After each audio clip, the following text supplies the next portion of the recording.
স্বর্ণমৃগ রবীন্দ্রনাথ ঠাকুর। আদ্যানাথ এবং বৈদ্যনাথ চক্রবর্তী দুই শরিক। উভয়ের মধ্যে বৈদ্যনাথের অবস্থাই কিছু খারাপ।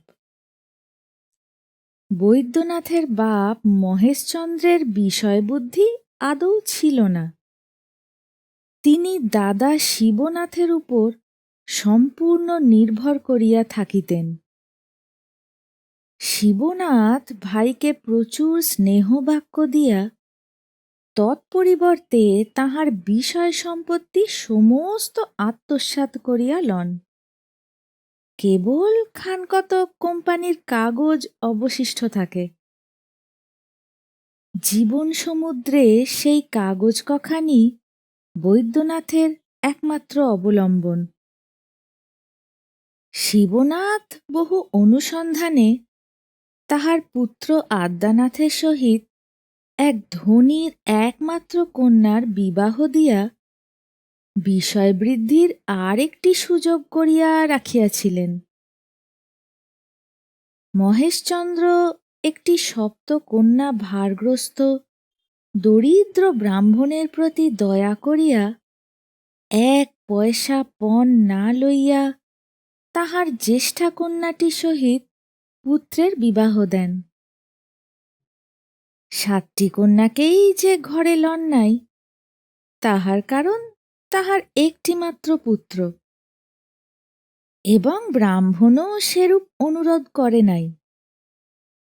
তবে তাহাদের বিবাহের উদ্দেশ্যে সাধ্যাতিরিক্ত অর্থ সাহায্য করিয়াছিলেন। পিতার মৃত্যুর পর বৈদ্যনাথ তাহার কাগজ কয়খানি লইয়া সম্পূর্ণ নিশ্চিন্ত ও সন্তুষ্ট চিত্তে ছিলেন। কাজকর্মের কথা তাহার মনেও উদয় হইত না। কাজের মধ্যে তিনি গাছের ডাল কাটিয়া বসিয়া বসিয়া বহু যত্নে ছড়ি তৈরি করিতেন। রাজ্যের বালক এবং যুবকগণ তাহার নিকট ছড়ির জন্য উমেদার হইত। তিনি দান করিতেন। ইহা ছাড়া বদান্যতার উত্তেজনায় ছিপ, ঘুড়ি, লাটাই নির্মাণ করিতেও তাহার বিস্তর সময় যাইত, যাহাতে বহু যত্নে বহু কাল ধরিয়া চাঁচা ছোলার আবশ্যক, অথচ সংসারের উপকারিতা দেখিলে যাহা সে পরিমাণ পরিশ্রম ও কালব্যয়ের অযোগ্য, এমন একটা হাতের কাজ পাইলে তাহার উৎসাহের সীমা থাকে না। পাড়ায় যখন দলাদলি এবং চক্রান্ত লইয়া বড় বড় পবিত্র বঙ্গীয় চণ্ডীমণ্ডপ ধূমাচ্ছন্ন হইয়া উঠিতেছে, তখন বৈদ্যনাথ একটি কলম কাটা ছুরি এবং একখণ্ড গাছের ডাল লইয়া প্রাতঃকাল হইতে মধ্যাহ্ন এবং আহার ও নিদ্রার পর হইতে সায়াহ্ন কাল পর্যন্ত নিজের দাওয়াটিতে একাকী অতিবাহিত করিতেছেন, এমন প্রায় দেখা যাইত। ষষ্ঠীর প্রসাদে শত্রুর মুখে যথাক্রমে ছাই দিয়া বৈদ্যনাথের দুইটি পুত্র এবং একটি কন্যা জন্মগ্রহণ করিল। গৃহিণী মোক্ষদা সুন্দরীর অসন্তোষ প্রতিদিন বাড়িয়া উঠিতেছে। আদ্যনাথের ঘরে যে রূপ সমারোহ, বৈদ্যনাথের ঘরে কেন সেরূপ না হয়? ও বাড়ির বিন্ধ্যবাসিনীর যেমন গহনাপত্র, বেনারসি শাড়ি, কথাবার্তার ভঙ্গি এবং চালচলনের গৌরব, মোক্ষদার যে ঠিক তেমনটা হইয়া ওঠে না, ইহা অপেক্ষা যুক্তিবিরুদ্ধ ব্যাপার আর কি হইতে পারে? অথচ একই তো পরিবার। ভাইয়ের বিষয় বঞ্চনা করিয়া লইয়াই তো উহাদের এত উন্নতি। যত শোনে ততই মোক্ষদার হৃদয়ে নিজ শ্বশুরের প্রতি এবং শ্বশুরের একমাত্র পুত্রের প্রতি অশ্রদ্ধা এবং অবজ্ঞা আর ধরে না। নিজ গৃহের কিছুই তাহার ভালো লাগে না। সকলই অসুবিধা এবং মানহানিজনক। শয়নের খাটটা মৃতদেহ বহনেরও যোগ্য নয়। যাহার সাত কুলে কেহ নাই, এমন একটা অনাথ চামচিকে শাবকও এই জীর্ণ প্রাচীরে বাস করিতে চাহে না। এবং গৃহসজ্জা দেখিলে ব্রহ্মচারী পরমহংসের চক্ষেও জল আসে। এ সকল অত্যুক্তির প্রতিবাদ করা পুরুষের ন্যায় কাপুরুষ জাতির পক্ষে অসম্ভব। সুতরাং বৈদ্যনাথ বাহিরের দাওয়ায় বসিয়া দ্বিগুণ মনোযোগের সহিত ছড়ি চাঁচিতে প্রবৃত্ত হইলেন।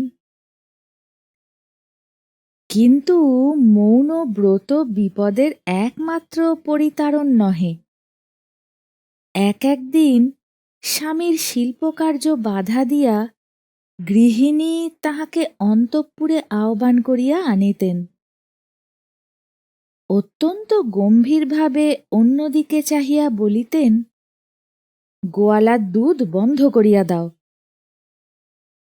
বৈদ্যনাথ কিয়ৎক্ষণ স্তব্ধ থাকিয়া নম্রভাবে বলিতেন, দুধটা বন্ধ করিলে কি চলিবে? ছেলেরা খাইবে কি? গৃহিণী উত্তর করিতেন, আমানি। আবার কোনোদিন ইহার বিপরীত ভাব দেখা যাইত। গৃহিণী বৈদ্যনাথকে ডাকিয়া বলিতেন, আমি জানি না, যা করিতে হয় তুমি করো। বৈদ্যনাথ ম্লান মুখে জিজ্ঞাসা করিতেন, কি করিতে হইবে? স্ত্রী বলিতেন, এ মাসের মতো বাজার করিয়া আনো বলিয়া এমন একটা ফর্দ দিতেন, যাহাতে একটা রাজসূয় যজ্ঞ সমারোহের সহিত সম্পন্ন হইতে পারিত। বৈদ্যনাথ যদি সাহসপূর্বক প্রশ্ন করিতেন, এত কি আবশ্যক আছে? উত্তর শুনিতেন, তবে ছেলেগুলো না খাইতে পারিয়া মরুক এবং আমিও যাই, তাহা হইলে তুমি একলা বসিয়া খুব সস্তায় সংসার চালাইতে পারিবে। এইরূপে ক্রমে ক্রমে বৈদ্যনাথ বুঝিতে পারিলেন, ছড়ি চাচিয়া আর চলে না, একটা কিছু উপায় করা চাই। চাকরি করা অথবা ব্যবসা করা বৈদ্যনাথের পক্ষে দুরাশা। অতএব কুবেরের ভাণ্ডারে প্রবেশ করিবার একটা সংক্ষেপ রাস্তা আবিষ্কার করা চাই। একদিন রাত্রে বিছানায় শুইয়া কাতরভাবে প্রার্থনা করিলেন, হে মা জগদম্বে, স্বপ্নে যদি একটা দুঃসাধ্য রোগের পেটেন্ট ঔষধ বলিয়া দাও, কাগজে তাহার বিজ্ঞাপন লিখিবার ভার আমি লইব। সে রাত্রে স্বপ্নে দেখিলেন, তাহার স্ত্রী তাহার প্রতি অসন্তুষ্ট হইয়া বিধবা বিবাহ করিব বলিয়া একান্ত পণ করিয়া বসিয়াছেন। অর্থাভাব সত্ত্বে উপযুক্ত গহনা কোথায় পাওয়া যাইবে বলিয়া বৈদ্যনাথ উক্ত প্রস্তাবে আপত্তি করিতেছেন। বিধবার গহনা আবশ্যক করে না বলিয়া পত্নী আপত্তি খণ্ডন করিতেছেন। তাহার কি একটা চূড়ান্ত জবাব আছে বলিয়া তাহার মনে হইতেছে, অথচ কিছুতেই মাথায় আসিতেছে না।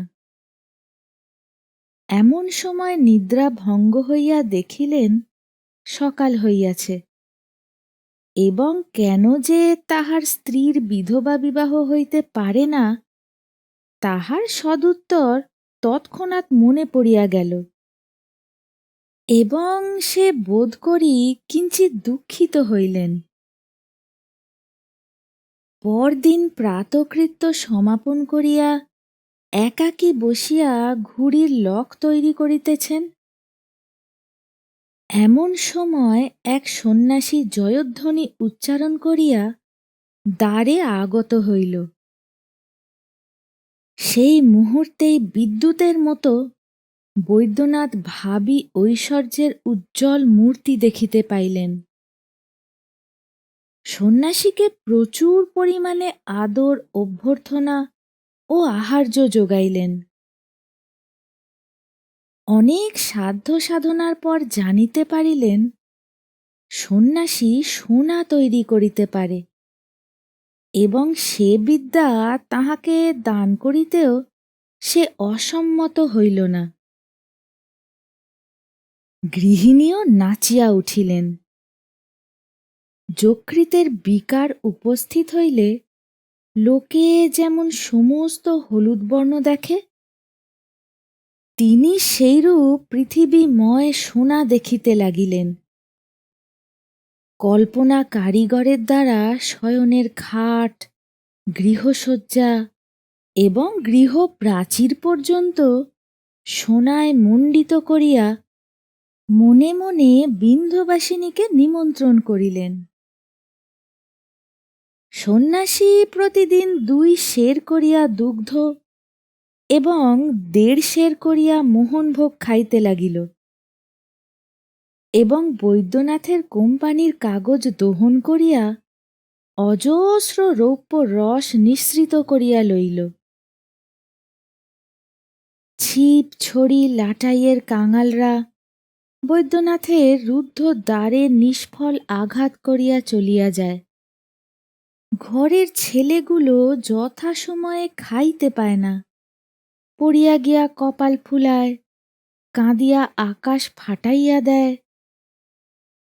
কর্তাগৃহিণী কাহারও ভ্রুক্ষেপ নাই। নিস্তব্ধভাবে অগ্নিকুণ্ডের সম্মুখে বসিয়া কটাহের দিকে চাহিয়া উভয়ের চোখে পল্লব নাই, মুখে কথা নাই। তৃষিত একাগ্র নেত্রে অবিশ্রাম অগ্নিশিখার প্রতিবিম্ব পড়িয়া চোখের মণি যেন স্পর্শমণির গুণপ্রাপ্ত হইল। দৃষ্টিপথ সায়াহ্নের সূর্যাস্ত পথের মতো জ্বলন্ত সুবর্ণ প্রলেপে রাঙা হইয়া উঠিল। 2 খানা কোম্পানির কাগজ এই স্বর্ণ অগ্নিতে আহুতি দেওয়ার পর একদিন সন্ন্যাসী আশ্বাস দিল, কাল সোনার রং ধরিবে। সেদিন রাত্রে আর কাহারও ঘুম হইল না। স্ত্রী পুরুষে মিলিয়া সুবর্ণ পুরী নির্মাণ করিতে লাগিলেন। তৎসম্বন্ধে মাঝে মাঝে উভয়ের মধ্যে মতভেদ এবং তর্কও উপস্থিত হইয়াছিল, কিন্তু আনন্দ আবেগে তাহার মীমাংসা হইতে বিলম্ব হয় নাই। পরস্পর পরস্পরের খাতিরে নিজ নিজ মত কিছু কিছু পরিত্যাগ করিতে অধিক ইতস্তত করেন নাই। সে রাত্রে দাম্পত্য একীকরণ এত ঘনীভূত হইয়া উঠিয়াছিল। পরদিন আর সন্ন্যাসীর দেখা নাই। চারিদিক হইতে সোনার রং ঘুচিয়া গিয়া সূর্যকিরণ পর্যন্ত অন্ধকার হইয়া দেখা দিল। ইহার পর হইতে শয়নের খাট, গৃহসজ্জা এবং গৃহপ্রাচীর চতুর্গুণ দারিদ্র্য এবং জীর্ণতা প্রকাশ করিতে লাগিল। এখন হইতে গৃহকার্যে বৈদ্যনাথ কোনো একটা সামান্য মত প্রকাশ করিতে গেলে গৃহিণী তীব্র মধুর স্বরে বলেন, বুদ্ধির পরিচয় অনেক দিয়াছ, এখন কিছুদিন ক্ষান্ত থাকো। বৈদ্যনাথ একেবারে নিবিয়া যায়।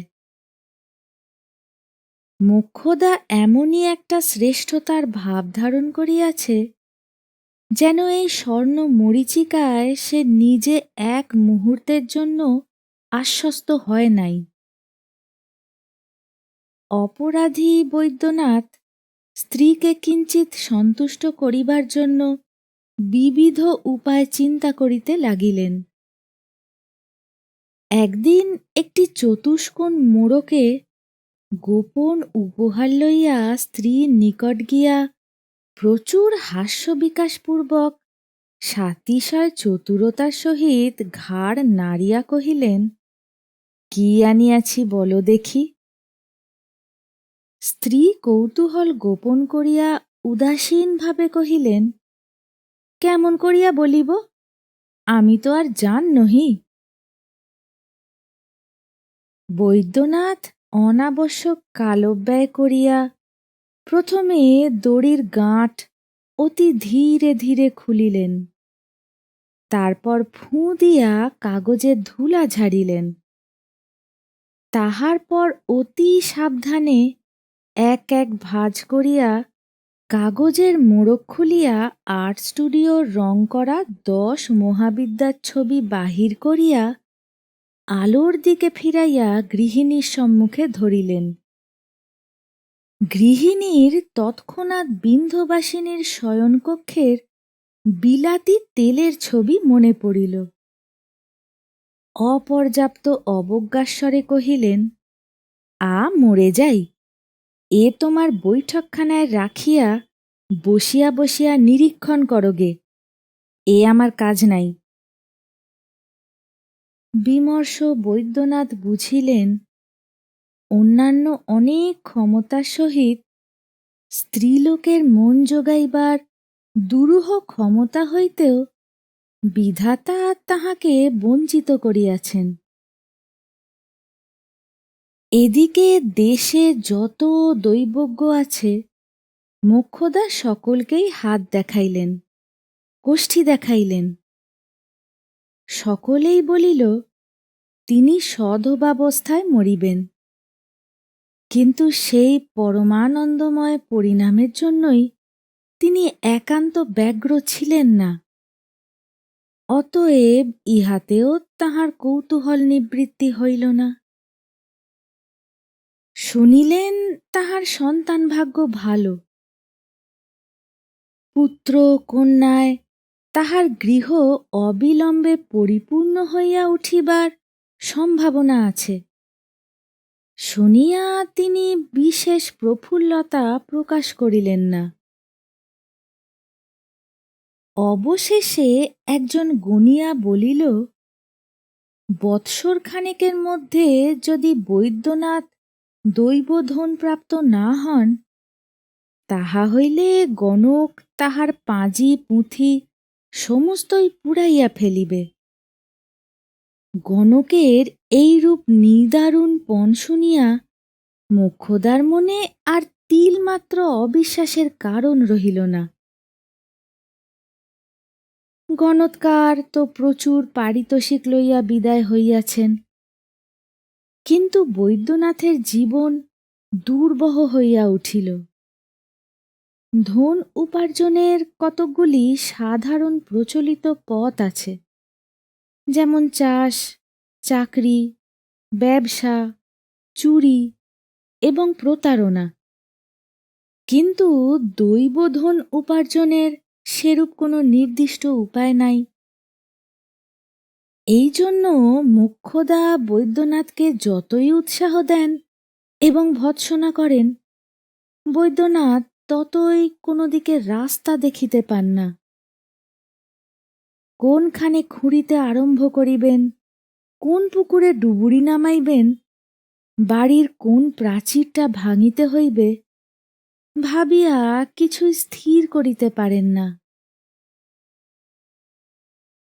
মোক্ষদা নিতান্ত বিরক্ত হইয়া স্বামীকে জানাইলেন যে পুরুষ মানুষের মাথায় যে মস্তিষ্কের পরিবর্তে এতটা গোময় থাকিতে পারে, তাহা তাহার পূর্বে ধারণা ছিল না। বলিলেন, একটু নড়িয়া চড়িয়া দেখো, হাঁ করিয়া বসিয়া থাকিলে কি আকাশ হইতে টাকা বৃষ্টি হইবে? কথাটা সঙ্গত বটে, এবং বৈদ্যনাথের একান্ত ইচ্ছাও তাই। কিন্তু কোন দিকে নড়িবেন, কিসের উপর চড়িবেন, তাহা যে কেহ বলিয়া দেয় না। অতএব দাওয়ায় বসিয়া বৈদ্যনাথ আবার ছড়ি চাঁচিতে লাগিলেন। এদিকে আশ্বিন মাসের দুর্গোৎসব নিকটবর্তী হইল। চতুর্থীর দিন হইতেই ঘাটে নৌকা আসিয়া লাগিতে লাগিল। প্রবাসীরা দেশে ফিরিয়া আসিতেছে। ঝুড়িতে মানকচু, কুমড়া, শুষ্ক নারিকেল, টিনের বাক্সের মধ্যে ছেলেদের জন্য জুতা, ছাতা, কাপড় এবং প্রেয়সীর জন্য এসেন্স, সাবান, নূতন গল্পের বহি এবং সুবাসিত নারিকেল তৈল। মেঘমুক্ত আকাশে শরতের সূর্যকিরণ উৎসবের হাস্যের মতো ব্যাপ্ত হইয়া পড়িয়াছে। পক্কপ্রায় ধান্যক্ষেত্র থরথর করিয়া কাঁপিতেছে। বর্ষা ধৌত সতেজ তরুপল্লব নব শীত বায়ুতে শিরশির করিয়া উঠিতেছে, এবং তসরের চায়না কোট পরিয়া কাঁধে একটি পাকানো চাদর ঝুলাইয়া ছাতি মাথায় প্রত্যাগত পথিকেরা মাঠের পথ দিয়া ঘরের মুখে চলিয়াছে। বৈদ্যনাথ বসিয়া বসিয়া তাই দেখেন, এবং তাহার হৃদয় হইতে দীর্ঘ নিঃশ্বাস উচ্ছ্বসিত হইয়া উঠে। নিজের নিরানন্দ গৃহের সহিত বাংলাদেশের সহস্র গৃহের মিলনোৎসবের তুলনা করেন, এবং মনে মনে বলেন, বিধাতা কেন যে আমাকে এমন অকর্মণ্য করিয়া সৃজন করিয়াছেন। ছেলেরা ভোরে উঠিয়াই প্রতিমা নির্মাণ দেখিবার জন্য আদ্যানাথের বাড়ির প্রাঙ্গণে গিয়া হাজির হইয়াছিল। খাবার বেলা হইলে দাসী তাহাদিগকে বলপূর্বক গ্রেপ্তার করিয়া লইয়া আসিল। তখন বৈদ্যনাথ বসিয়া বসিয়া এই বিশ্বব্যাপী উৎসবের মধ্যে নিজের জীবনের নিষ্ফলতা স্মরণ করিতেছিলেন। দাসীর হাত হইতে ছেলে দুটিকে উদ্ধার করিয়া কোলের কাছে ঘনিষ্ঠভাবে টানিয়া বড়টিকে জিজ্ঞাসা করিলেন, হ্যাঁ রে অবু, এবার পুজোর সময় কি চাস বল দেখি? অবিনাশ তৎক্ষণাৎ উত্তর করিল, একটা নৌকো দিও বাবা। ছোটটিও মনে করিল, বড় ভাইয়ের চেয়ে কোনো বিষয়ে ন্যূন হওয়া কিছু নয়। কহিল, আমাকেও একটা নৌকো দিও বাবা। বাপের উপযুক্ত ছেলে, একটা অকর্মণ্য কারুকার্য পাইলে আর কিছু চাহে না। বাপ বলিলেন, আচ্ছা। এদিকে যথাকালে পূজার ছুটিতে কাশী হইতে মোক্ষর এক খুড়া বাড়ি ফিরিয়া আসিলেন। তিনি ব্যবসায় উকিল। মোক্ষদা কিছুদিন ঘন ঘন তাহার বাড়ি যাতায়াত করিলেন।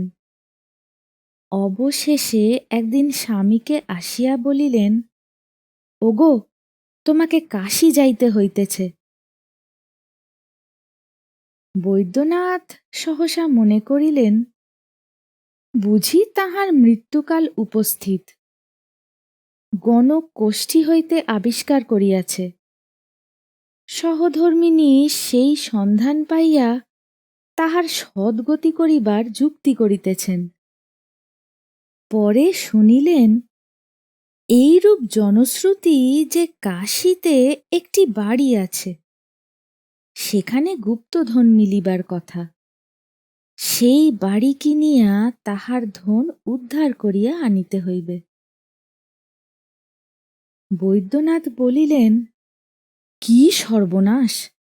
আমি কাশী যাইতে পারিব না। বৈদ্যনাথ কখনো ঘর ছাড়িয়া কোথাও যান নাই। গৃহস্থকে কি করিয়া ঘর ছাড়া করিতে হয় প্রাচীন শাস্ত্রকারগণ লিখিতেছেন। স্ত্রীলোকের সে সম্বন্ধে অশিক্ষিত পটুত্ব আছে। মোক্ষদা মুখের কথায় ঘরের মধ্যে যেন লঙ্কার ধোঁয়া দিতে পারিতেন, কিন্তু তাহাতে হতভাগ্য বৈদ্যনাথ কেবল চোখের জলে ভাসিয়া যাইত, কাশী যাইবার নাম করিত না। দিন ২-৩ গেল। বৈদ্যনাথ বসিয়া বসিয়া কতকগুলা কাষ্ঠখণ্ড কাটিয়া কুঁদিয়া জোড়া দিয়া ২খানি খেলনার নৌকা তৈরি করিলেন। তাহাতে মাস্তুল বসাইলেন, কাপড় কাটিয়া পাল আঁটিয়া দিলেন, লাল শালুর নিশান উড়াইলেন, হাল ও দাঁড় বসাইয়া দিলেন, একটি পুতুল কর্ণধার এবং আরোহীও ছাড়িলেন না। তাহাতে বহু যত্ন এবং আশ্চর্য নিপুণতা প্রকাশ করিলেন। সে নৌকা দেখিয়া অসহ চিত্তচাঞ্চল্য না জন্মে এমন সংযত চিত্ত বালক সম্প্রতি পাওয়া দুর্লভ। অতএব বৈদ্যনাথ সপ্তমীর পূর্বরাত্রে যখন নৌকা দুটি লইয়া ছেলেদের হাতে দিলেন, তাহারা আনন্দে নাচিয়া উঠিল। একে তো নৌকার খোলটাই যথেষ্ট, তাহাতে আবার হাল আছে, দাঁড় আছে, মাস্তুল আছে, পাল আছে, আবার যথাস্থানে মাঝি বসিয়া। ইহাই তাহাদের সমধিক বিস্ময়ের কারণ হইল। ছেলেদের আনন্দ কলরবে আকৃষ্ট হইয়া মোক্ষদা আসিয়া দরিদ্র পিতার পূজার উপহার দেখিলেন। দেখিয়া রাগিয়া কাঁদিয়া কপালে করাঘাত করিয়া খেলেনা দুটো কাড়িয়া জানালার বাহিরে ছুঁড়িয়া ফেলিয়া দিলেন। সোনার হার গেল, সাটিনের জামা গেল, জরির টুপি গেল, শেষে কিনা হতভাগ্য মনুষ্য ২খানা খেলেনা দিয়া নিজের ছেলেকে প্রতারণা করিতে আসিয়াছে। তাও আবার ২ পয়সা ব্যয় নাই, নিজের হাতে নির্মাণ। ছোট ছেলে তো ঊর্ধ্বশ্বাসে কাঁদিতে লাগিল। বোকা ছেলে বলিয়া তাহাকে মোক্ষদা ঠাস করিয়া চড়াইয়া দিলেন। বড় ছেলেটি বাপের মুখের দিকে চাহিয়া নিজের দুঃখ ভুলিয়া গেল। উল্লাসের ভান মাত্র করিয়া কহিল, বাবা, আমি কাল ভোরে গিয়ে কুড়িয়ে নিয়ে আসব।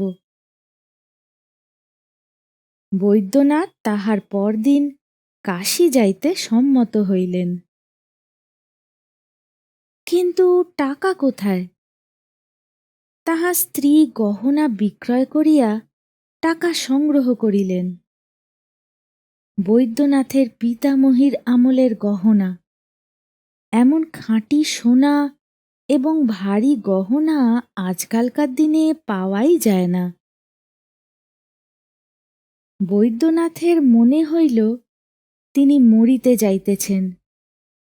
ছেলেদের কোলে করিয়া চুম্বন করিয়া সাশ্রু নেত্রে বাড়ি হইতে বাহির হইলেন। তখন মোক্ষদাও কাঁদিতে লাগিলেন। কাশীর বাড়িওয়ালা বৈদ্যনাথের খুড়শ্বশুরের মক্কেল। বোধ করি সেই কারণেই বাড়ি খুব চড়া দামেই বিক্রয় হইল। বৈদ্যনাথ একাকী বাড়ি দখল করিয়া বসিলেন। একেবারে নদীর উপরেই বাড়ি। ভিত্তি ধৌত করিয়া নদী স্রোত প্রবাহিত হইতেছে। রাত্রে বৈদ্যনাথের গা ছমছম করিতে লাগিল। শূন্য গৃহে শিয়রের কাছে প্রদীপ জ্বালাইয়া চাদর মুড়ি দিয়া শয়ন করিলেন, কিন্তু কিছুতেই নিদ্রা হয় না। গভীর রাত্রে যখন সমস্ত কোলাহল থামিয়া গেল, তখন কোথা হইতে একটা ঝনঝন শব্দ শুনিয়া বৈদ্যনাথ চমকিয়া উঠিলেন। শব্দ মৃদু কিন্তু পরিষ্কার, যেন পাতালে বলিরাজের ভাণ্ডারে কোষাধ্যক্ষ বসিয়া বসিয়া টাকা গণনা করিতেছে। বৈদ্যনাথের মনে ভয় হইল, কৌতূহল হইল, এবং সেই সঙ্গে দুর্জয় আশার সঞ্চার হইল। কম্পিত হস্তে প্রদীপ লইয়া ঘরে ঘরে ফিরিলেন। এ ঘরে গেলে মনে হয় শব্দ ও ঘর হইতে আসিতেছে, ও ঘরে গেলে মনে হয় এ ঘর হইতে আসিতেছে। বৈদ্যনাথ সমস্ত রাত্রি কেবলই এ ঘর ও ঘর করিলেন। দিনের বেলা সেই পাতাল ভেদী শব্দ অন্যান্য শব্দের সহিত মিশিয়া গেল, আর তাহাকে চিনা গেল না। রাত্রি ২-৩ প্রহরের সময় যখন জগৎ নিদ্রিত হইল, তখন আবার সেই শব্দ জাগিয়া উঠিল। বৈদ্যনাথের চিত্ত নিতান্ত অস্থির হইল। শব্দ লক্ষ্য করিয়া কোন দিকে যাইবেন ভাবিয়া পাইলেন না। মরুভূমির মধ্যে জলের কল্লোল শোনা যাইতেছে, অথচ কোন দিক হইতে আসিতেছে নির্ণয় হইতেছে না। ভয় হইতেছে পাছে একবার ভুল পথ অবলম্বন করিলে গুপ্ত নির্ঝরিণী একেবারে আয়ত্তের অতীত হইয়া যায়। তৃষিত পথিক স্তব্ধভাবে দাঁড়াইয়া প্রাণ কান খাড়া করিয়া থাকে। এদিকে তৃষ্ণা উত্তরোত্তর প্রবল হইয়া উঠে। বৈদ্যনাথের সেই অবস্থা হইল। বহু দিন অনিশ্চিত অবস্থাতেই কাটিয়া গেল। কেবল অনিদ্রা এবং বৃথা আশ্বাসে তাহার সন্তস্নিগ্ধ মুখে ব্যগ্রতার তীব্র ভাব রেখান্বিত হইয়া উঠিল। কোটরনিবিষ্ট চকিত নেত্রে মধ্যাহ্নের মরু বালুকার মতো একটা জ্বালা প্রকাশ পাইল। অবশেষে একদিন দ্বিপ্রহরে সমস্ত দ্বার রুদ্ধ করিয়া ঘরের মেঝে ময় শাবল ঠুকিয়া শব্দ করিতে লাগিলেন। একটি পার্শ্ববর্তী ছোট কুঠরির মেঝের মধ্য হইতে ফাঁপা আওয়াজ দিল। রাত্রি নিযুক্ত হইলে পর বৈদ্যনাথ একাকী বসিয়া সেই মেঝে খনন করিতে লাগিলেন। যখন রাত্রি প্রভাত প্রায়, তখন ছিদ্র খনন সম্পূর্ণ হইল। বৈদ্যনাথ দেখিলেন নিচে একটা ঘরের মতো আছে, কিন্তু সেই রাত্রের অন্ধকারে তাহার মধ্যে নির্বিচারে পা নামাইয়া দিতে সাহস করিলেন না। গর্তের উপর বিছানা চাপা দিয়া শয়ন করিলেন, কিন্তু শব্দ এমনই পরিস্ফুট হইয়া উঠিল যে ভয়ে সেখান হইতে উঠিয়া আসিলেন। অথচ গৃহ অরক্ষিত রাখিয়া দ্বার ছাড়িয়া দূরে যাইতেও প্রবৃত্তি হইল না। লোভ এবং ভয় দুই দিক হইতে দুই হাত ধরিয়া টানিতে লাগিল। রাত কাটিয়া গেল। আজ দিনের বেলাও শব্দ শোনা যায়। ভৃত্যকে ঘরের মধ্যে ঢুকিতে না দিয়া বাহিরে আহারাদি করিলেন। আহার আনতে ঘরে ঢুকিয়া দ্বারে চাবি লাগাইয়া দিলেন। দুর্গা নাম উচ্চারণ করিয়া গহ্বর মুখ হইতে বিছানা সরাইয়া ফেলিলেন। জলের ছলছল এবং ধাতুদ্রব্যের ঠং ঠং খুব পরিষ্কার শোনা গেল। ভয়ে ভয়ে গর্তের কাছে আস্তে আস্তে মুখ লইয়া গিয়া দেখিলেন অনতি উচ্চ কক্ষের মধ্যে জলের স্রোত প্রবাহিত হইতেছে। অন্ধকারে আর বিশেষ কিছু দেখিতে পাইলেন না। একটা বড় লাঠি নামাইয়া দেখিলেন জল 1 হাঁটুর অধিক নহে। একটি দিয়াশলাই ও বাতি লইয়া সেই অগভীর গৃহের মধ্যে অনায়াসে লাফাইয়া পড়িলেন। পাছে এক মুহূর্তে সমস্ত আশা নিবিয়া যায়, এই জন্য বাতি জ্বালাইতে হাত কাঁপিতে লাগিল। অনেকগুলি দেয়াশলাই নষ্ট করিয়া অবশেষে বাতি জ্বলিল। দেখিলেন একটি মোটা লোহার শিকলিতে একটি বৃহৎ তাঁবার কলসি বাঁধা রহিয়াছে। একবার জলের স্রোত প্রবল হয় এবং শিকলি কলসির উপর পড়িয়া শব্দ করিতে থাকে। বৈদ্যনাথ জলের উপর ছপ ছপ শব্দ করিতে করিতে তাড়াতাড়ি সেই কলসির কাছে উপস্থিত হইলেন। গিয়া দেখিলেন কলসি শূন্য। তথাপি নিজের চক্ষুকে বিশ্বাস করিতে পারিলেন না। 2 হস্তে কলসি তুলিয়া খুব করিয়া ঝাঁকানি দিলেন।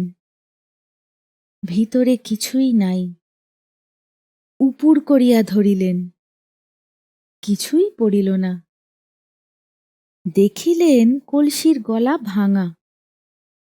যেন এককালে এই কলসির মুখ সম্পূর্ণ বন্ধ ছিল, কে ভাঙিয়া ফেলিয়াছে।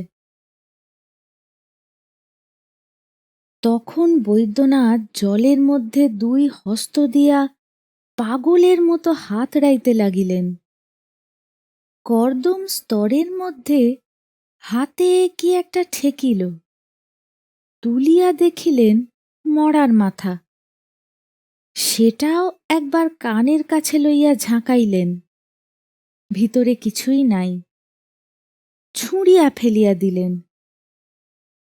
অনেক খুঁজিয়া নরকঙ্কালের অস্থি ছাড়া আর কিছুই পাইলেন না।